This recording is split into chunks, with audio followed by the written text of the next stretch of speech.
Ready হয়ে গেছে এদিকে। কি গো, ভাত টাত বসালে না এখনো? ওই বাড়ি যাবে না আজ? মা তো সকালবেলা থেকে ফোন করছে। না গো, এবছর আর কোথাও যাওয়া হবে না।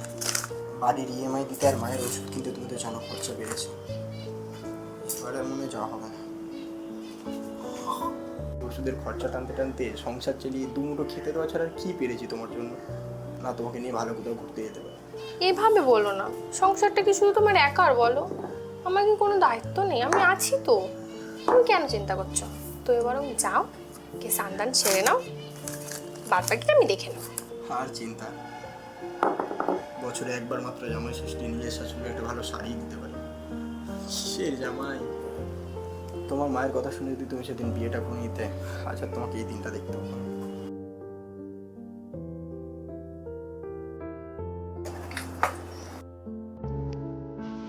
এই নাও। এতগুলো টাকা? তোমার কি মনে হয় বলো তো আমি সব কিছু এইভাবেই উড়িয়ে দিই?